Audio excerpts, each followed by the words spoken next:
Bangladesh high কমিশনের একদিনের নোটিশে নো ভিসা রিকোয়ার্ড ফি পূর্বের তুলনায় প্রায় দ্বিগুণ মূল্য বৃদ্ধি করায় ব্রিটেনের বাঙালি কমিউনিটিতে ক্ষোভের কালো ছায়া নেমে এসেছে।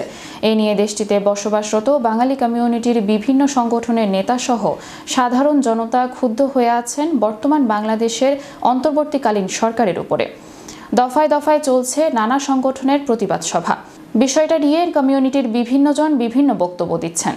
কেউ বলছেন এইসব পুরনো ফ্যাসিবাদের ধূসরদের কাজ, আবার পাল্টা জবাবে কেউ বলছেন বর্তমানে অযোগ্য ব্যর্থ সরকারের কাজ। কেউ কেউ আবার যুক্তি তুলেছেন পুরনো ফ্যাসিবাদ যদিও এখনও জীবিত থেকে থাকে, তবে নতুন ফ্যাসিবাদেরা কি করতে বসেছেন।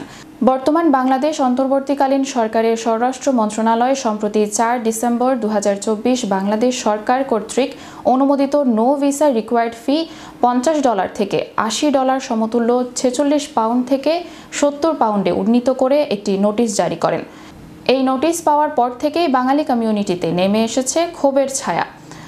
উন্নত বিশ্বসহ বিশ্বের কোথাও এমন নজির এখনও হয়ে ওঠেনি যেখানে একদিনের নোটিশে সরকারি কোনো সেবামূলক প্রতিষ্ঠানে ফি দ্বিগুণে উন্নীত করা হয়েছে, যাহা কেবল ডিজিটাল বাংলাদেশেই সম্ভব।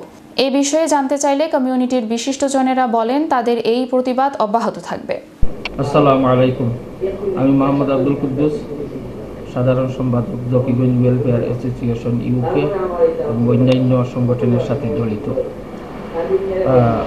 আমরা কয়েকদিন থেকে বিভিন্ন সংগঠনের পক্ষ থেকে প্রতিবাদ জানানো হচ্ছে বিভিন্ন ইস্যু নিয়ে, বিশেষ করে সাম্প্রতিক। আমরা প্রবাসীরা খুবই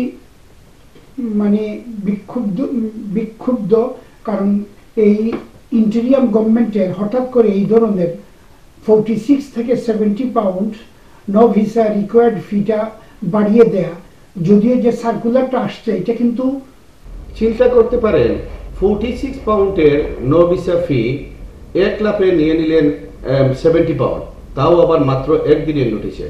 এটা তো সরকারি কোনো নিয়ম হতে পারে না রে ভাই, এটা তো আমাদের যুক্তরাজ্য প্রবাসীদের সাথে তামাশা।